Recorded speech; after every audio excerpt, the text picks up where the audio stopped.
kita ajarkan dengan cara statik misalnya ya, bahwa PCB dengan MAC sekian bisa connect ke port 24. Port 0/24 misalnya dari switch ya. Nah, didaftarkan MAC ini. Akhirnya masuk. Di port 0/24, MAC address-nya adalah ini. Yang ini ya. Jadi kalau ada PCA ini PCA, dan ini PCB, tiba-tiba wujuk-wujuk datang, ada kabel nganggur dicolok. Kalau modenya shutdown, maka kabel ini akan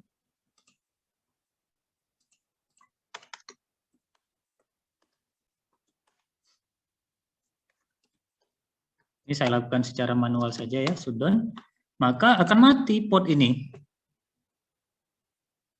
Tapi kalau yang komputer satu lagi,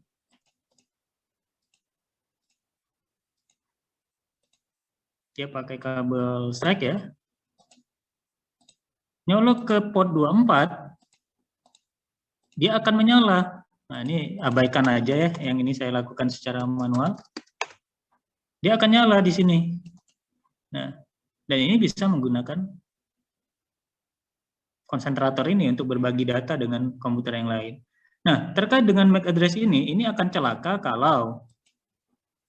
kalau komputer A ini mengetahui MAC address yang dipakai oleh authorized host.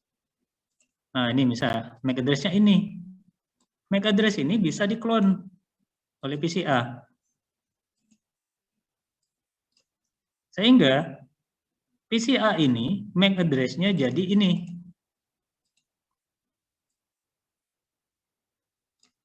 Nah, tapi cloning ini sifatnya temporary, sehingga ketika ini sudah diklon,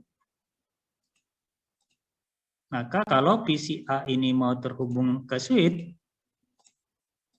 maka switch ini tidak mengetahui bahwa PCA ini unauthorized host seharusnya. Tapi karena bukan switch-nya bodoh ya, switch-nya tahu.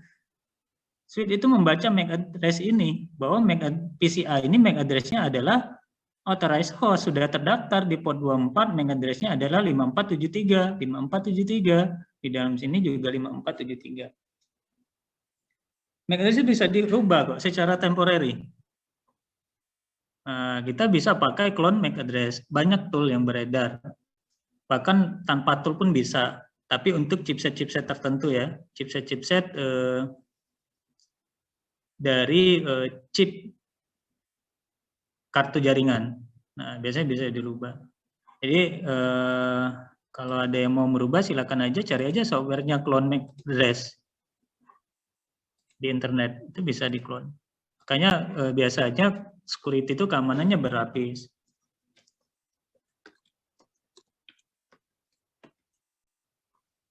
Nah, ini salah satunya. Technetium MAC address changer. Ini bisa diganti. Nah, jadi istilahnya spoof ya. Spoofing. Kita tinggal pilih kartu jaringannya, kemudian kita ganti. Kayak di jaringan wireless pun juga sama ya.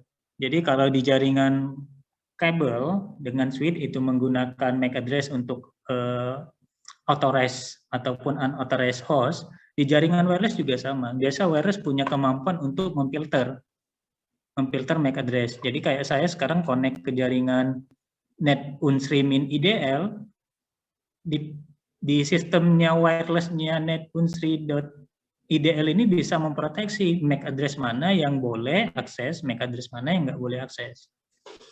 Nah, ketika misal saja MAC address saya diblok dan MAC address komputer lain ada yang dibuka, saya ganti aja MAC address saya dengan MAC address komputer lain. Dengan cara mendapatkannya. Dengan cara mendapatnya seperti apa ya? Banyak cara lah, bisa social engineering ataupun dengan menggunakan teknik tertentu ya. Jadi pada intinya MAC address itu bisa di-clone. Nah, ini. Jadi kayak kalian tadi anak magang di suatu perusahaan, kalau misalnya diproteksi oleh port security switch ini, maka tahapan pertama ketika kalian ingin terhubung ke sini dengan cara yang kurang baik misalnya, ya kalian harus cari MAC address komputer lain yang memang sudah terdaftar di sini. Jadi misal saja sederhananya, kalau ini ada komputer nganggur di meja dan terhubung ke jaringan dan ini biasa dipakai oleh supervisor, misalnya ya, supervisor, nah ini kan nganggur biasanya ya, komputer supervisor ini. Nah, ada mahasiswa datang akses ke komputer ini, dia ketik kayak gini, ya kalau saya nggak masalah ya MAC address saya diketahui misalnya ini, MAC address-nya ini, IP config muncul MAC address-nya, tinggal dipasang di komputer ini. Selanjutnya komputer ini bisa terhubung ke jaringan dengan membypass proteksi MAC address tadi. Ya, sederhana seperti itulah ini. Siapa Jonathan tadi? Satu lagi lah, kalau ada pertanyaan. Terima kasih Pak. Tapi mungkin boleh nanya lagi Pak. Ya, silakan. Nah, ini apakah teknik mengklon MAC address itu atau menduplikasinya itu termasuk ilegal Pak atau tidak? sebenarnya kalau tidak melakukan kejahatan nggak masalah sih itu, nggak akan ada yang memprotes itu. Jadi misalnya MAC address Jonathan saya pakai sekarang, nggak masalah. Tapi tujuan untuk dia ngeklon itu buat apa Pak sebenarnya? Nah tadi ketika di satu jaringan sama ya, ini kan proteksi layer 2. Jadi kalau layer 2 ini berarti satu segmen jaringan. Di satu konsentrator ataupun di beberapa konsentrator yang satu segmen jaringan. Jadi kayak Jonathan sekarang di rumah, saya ada di sini, Jonathan mau pakai MAC address saya silakan, nggak apa-apa. Itu akan jadi masalah kalau cloning MAC address itu kalau kita di satu jaringan. Satu jaringan, satu segmen jaringan ya. Nah itu aja masalahnya. Dan berikutnya masalah soal kejahatan itu ya ketika bergantung aktivitas Jonathan ketika pakai MAC address saya. Ketika Jonathan hanya untuk browsing biasa dan tidak ada pelanggaran, misalnya kayak di rumah kan pakai MAC address saya nggak apa-apa, kan browsing biasa dan lain sebagainya. Akan jadi masalah kalau misal saja Jonathan mau akses ke data center Ilkom, nah melalui jaringan internal. Di jaringan internal itu misalnya sudah diprotek dengan port security semua. Saya nggak ngebayangin itu. Misal, data center Ilkom itu terlindung di belakang DMZ, Delimitary Zone, dan itu nggak bisa diakses dari jaringan luar. Yang bisa mengaksesnya adalah jaringan internal Ilkom. Nah, untuk terhubung ke jaringan internal Ilkom, itu sudah diproteksi misalnya dengan port security. Berarti mau sampai kapanpun kalau Jonathan tidak mengetahui MAC address yang saya miliki, ataupun MAC address host yang authorized, maka Jonathan nggak akan bisa masuk ke dalam jaringan internal Ilkom. Nah, berarti Jonathan harus cari dulu. Jonathan cari misalnya komputer staff misalnya. Dapat MAC address-nya, Jonathan pakai, kemudian Jonathan connect ke jaringan LAN yang ada di Ilkom, dan itu bisa masuk. Kemudian Jonathan melakukan penetrasi ke data center Ilkom dan berhasil misalnya. Nah, itu baru terjadi kejahatan di situ. Dan mungkin kalau di beberapa negara mungkin versi-versi undang-undang IT-nya beda-beda ya. Di Indonesia pun juga kayaknya mau direvisi lagi yang undang-undang tentang ITE. Yang pada intinya kalau sudah melakukan penetrasi, merusak data punya orang lain, itu sudah masuk pelanggaran. Dan itu kalau memang ketahuan Jonathan yang ngelakuin itu, si korban mau melaporkan bisa aja kena. Tapi kalau korbannya nggak ngelapor ya nggak kena ya. Saya kurang tahu juga ya soal hukum. Jadi pada intinya kalau di hukum itu ada delik aduan, kalau nggak salah kayak gitu. Ada yang melapor, yang ada laporan baru diproses, ada yang nggak perlu melapor diproses. Nah kayaknya kalau yang seperti itu tadi harus melapor dulu. Jadi misalnya saja saya punya infrastruktur IT tiba-tiba dihack oleh Jonathan. Nah itu Jonathan bisa ditangkap kalau saya ngelapor. Tapi kalau saya nggak ngelapor, Jonathan bebas. Makanya banyak kasus-kasus kejahatan cyber itu banyak pelakunya nggak tertangkap. Karena ya yang jadi korban nggak ngelapor. Dan yang pelakunya anggap aja anak-anak warnet itu bebas melakukan pencurian kartu kredit, mendevice website, dan lain sebagainya. Karena memang enggak, itu harus dilaporkan, baru bisa diproses oleh penegak hukum. Beda kasus kalau kayak pencurian dan korupsi ya, itu nggak perlu dilaporkan. Sorry, bukan pencurian, pembunuhan. Jadi misal saja si Fulan dibunuh, ketemu mayatnya, polisi pasti mencari siapa pelakunya tanpa perlu ada yang lapor. Ya, itu udah ranah di luar kita ya, ranah hukum saya juga nggak terlalu paham. Pokoknya kejahatan cyber itu harus dilaporkan baru pelakunya bisa ditangkap. Kalau nggak bisa.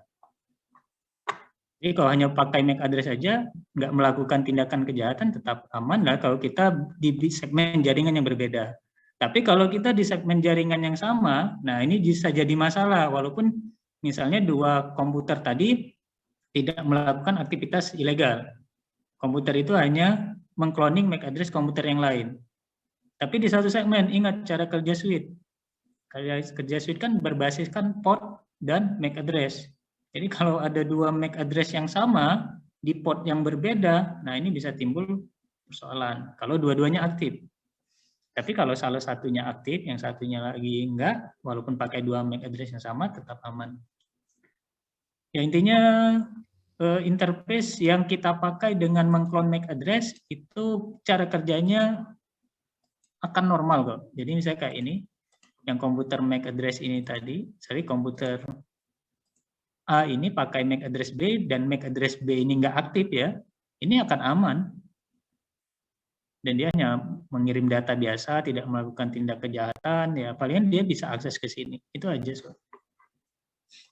Ya, itu saja untuk hari ini ya. Tugasnya jangan lupa ada dua tadi, satu yang penjelasan tentang statik, dinamik, kemudian ada lagi sticky ya, satu lagi yang mengimplementasikan port security. Ya, itu saja untuk hari ini. Terima kasih sudah hadir di mata kuliah. Darkom lanjut. Asumsi semuanya hadir ya. Gunakan nama yang asli di akun Zoom-nya agar bisa saya identifikasi hadir atau enggak. Itu saja untuk hari ini. Terima kasih. Wassalamualaikum warahmatullahi wabarakatuh. Waalaikumsalam warahmatullahi wabarakatuh. Terima kasih, Pak. Terima kasih. Ya, Terima kasih, Pak. Ya, saya tutup ya.